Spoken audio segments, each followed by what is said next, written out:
Hi, it's Dwyer, gamblersadvisory.com, a free site, bettingangle.us, a free site. It's April 16th, 2024. This is a follow-up on my earlier video concerning the NBA. We're going to talk about hedging a play right here with some bets I've made. But first, remember, the opinion you should follow should be your own. Just consider this video to be a second opinion from a complete stranger online. Now, I have action on the Minnesota Timberwolves. Right now, just understand, it's not that I think the Timberwolves get out of the West. It's not that I think the Timberwolves win the NBA championship. But my foundational approach to betting in team sports, right, leagues, is to get compelling value whenever it appears. If I see a very good team and they're mispriced, unlike the part of the public that thinks, oh, you know what, I don't think that team's good enough to get past the Denver Nuggets, the defending champion. I don't see that team winning the conference, so I'm not going to place any money on them. You and I know injuries happen. You and I know outliers happen, right? That's the philosophy of Nassim Taleb, for example, in the investment world, right? These probability curves have fat tails. In other words, you think an outlier can't happen, and then suddenly it happens, right? You think all swans are white, and then suddenly you see a black swan. So, with regard to the Timberwolves, and they're the 3 seed in the Western Conference right now, during the season I got them at different times. This is a kind of grab the value that's available. I got them at 23-1 to win the entire NBA, right? Bet $1. If they hit, I get that dollar back. Then the casino gives me $23. A different time of the season, I got them at 17-1 to win it all, right? They would have to win the West and then beat the Eastern Conference representative in the NBA Finals. At a different time, I got them at 9-1 to win the Western Conference, right? All you have to do is win the conference. You don't have to even worry about who comes out of the East. Now, they're playing the enigmatic Phoenix Suns in the first round of the playoffs. Understand, even now, even with these great defensive numbers, even with not just Anthony Edwards and Rudy Gobert, but Karl Anthony Towns. Understand, right now, the public still does not believe in the Minnesota Timberwolves. So, they are the underdogs in the first round of the playoffs, even with home court advantage for the first round of the playoffs. They're the underdogs against the Phoenix Suns. You're getting Phoenix at something like a minus 126 to win the series. So the question comes up, how do I hedge all this? A 23-1, a 17-1, a 9-1 in the first round, where the team's an underdog. In other words, if I were to take Phoenix and I were to say, okay, let me load up on Phoenix here, I would be getting less than even money if I just took Phoenix simply to win the series. Right? If you're a futures bettor, you know the answer to this question. I'm just going to put it out here for the public. The secret here is I don't have to take Phoenix simply to win the series. right? I do want to take Phoenix here. because I can't risk Phoenix winning game one, and then that minus 126 is going to jump. Probably north of a minus 150. Suddenly, Phoenix would be more expensive. So the answer, for me at least, I'm just telling you what I'm doing so you can follow along, is to take Phoenix to win the Western Conference. Get leverage on both sides of the play. Phoenix to win the Western Conference right now is a plus 846. Now, the rest of the public doesn't think this way, right? They would look at Phoenix and say they're a 6 seed. Right now, everyone's in love with the dominant teams. So, Joker's expected to win the MVP. People, of course, love what they've already seen. They've already seen the Denver Nuggets win the Western Conference. They know they can do it because they have done it. Right? So you're going to be one of the few at this stage of the season laying money on Phoenix. And it's great because it's a 3-6 matchup. So Phoenix is still flying under the radar. Right? This is a hedge for me. I'm not in love with Phoenix. I'd rather Karl Anthony Towns, Rudy Gobert, who's going to win Defensive Player of the Year, if you haven't noticed it already, right? I would expect the Timberwolves to be a bigger story, right? They're not, which means more bear for me. I want to get the 23-1, the 17-1. Right? I want Minnesota to linger. Even now, I expect Minnesota to beat Phoenix. But I'm taking Phoenix here at a plus 846, a series I don't want Phoenix to win, right? But if Phoenix wins,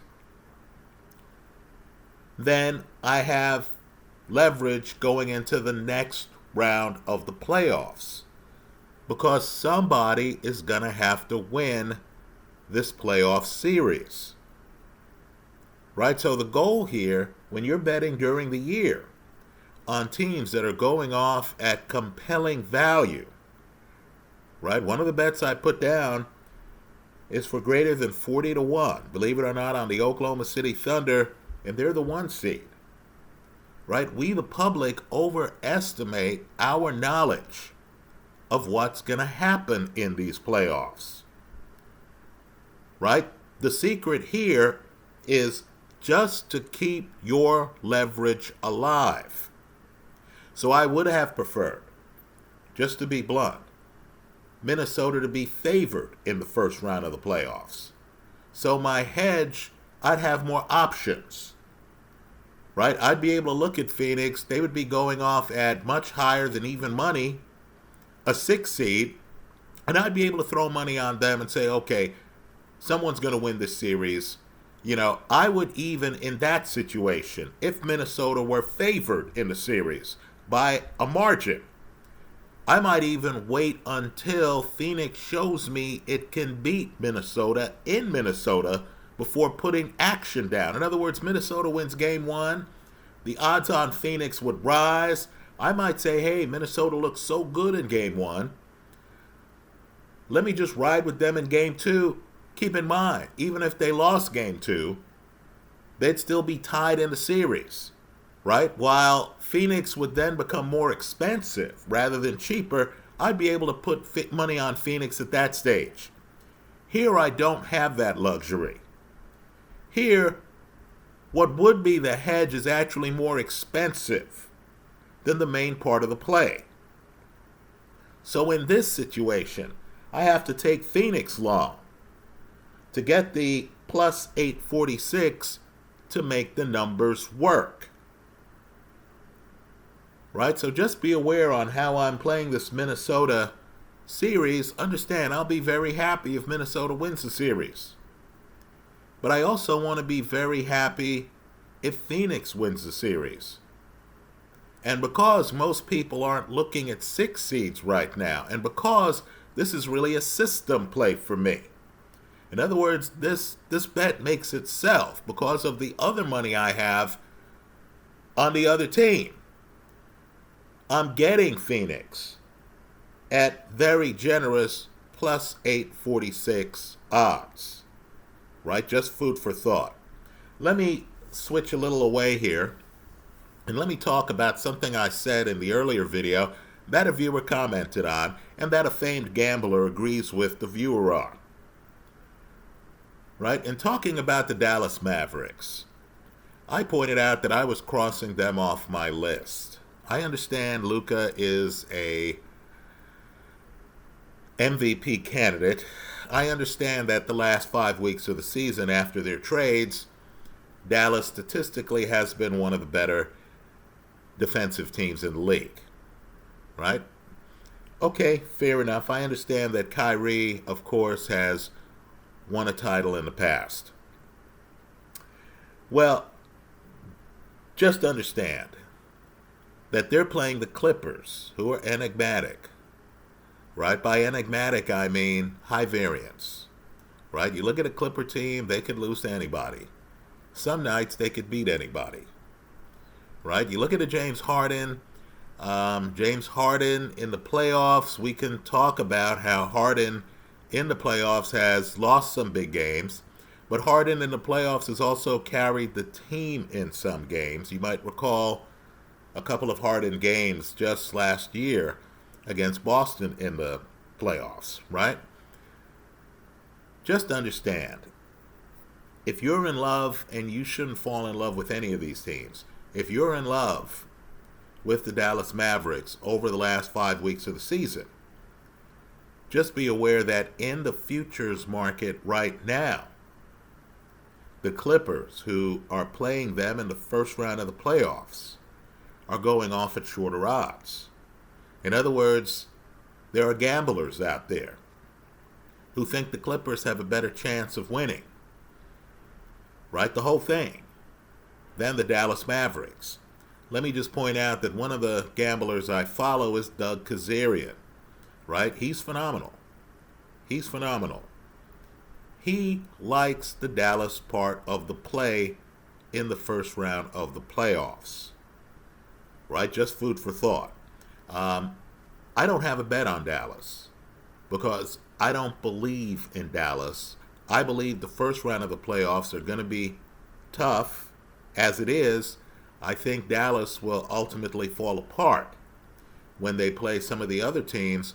I also am a believer in the Timberwolves because the Timberwolves have been excellent defensively all year.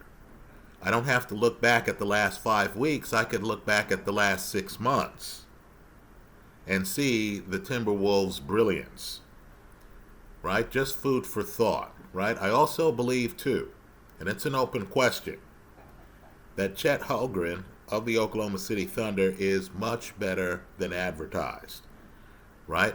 Shea will be All-NBA this year, right? I think it's a mistake to sleep on the OKC Thunder, right? So I think Dallas faces too many headwinds starting in the first round for me to believe they're coming out of the West. But just to understand, Doug Kazarian is taking Dallas in the first round, as are some of you. I encourage subscribers here to read the comments in the comment section to the prior NBA video. Those are my thoughts. Let me hear yours. If there's a play that you want to share with other subscribers, that you want to go on record as backing right now, tell us about it in the comment section of this YouTube video. Let me make another point too, and it's an interesting point to make. In the earlier video, I pointed out that lately Klay Thompson has been playing great basketball. Understand what happened the last game of the season, right? Steph Curry looked like he had the free throw title wrapped up, right? He, this year, hit 92.3% of his free throws. his teammate, fellow Splash brother, Klay Thompson, because he missed games earlier in the year, wasn't even eligible going into the last game of the season for the free throw title. Right? Klay, of course, becomes eligible. He gets fouled on a three. He makes all three free throws. At that point, Klay Thompson would be the free throw champion if he does not miss another free throw the rest of the game. Folks, he did not miss another free throw the rest of the game.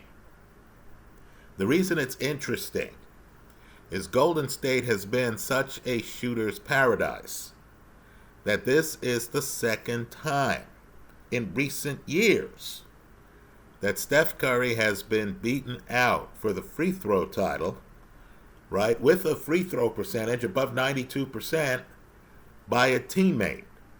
Let me also point out, too, that Klay Thompson offensively, not defensively, but offensively, is so back that he is the 2023-2024 free throw king, right? Golden State is playing an arch nemesis, but they're fading a little bit. Not Golden State, but the arch nemesis, the Sacramento Kings. Understand, though, that's going to be a tough game because of the history between the two franchises, because Harrison Barnes was with Golden State back in the heyday and got pushed out and is in Sacramento, right? Well, wise guys, of course, are taking Golden State. Understand, Golden State is one of those rare live dogs where you look at the roster.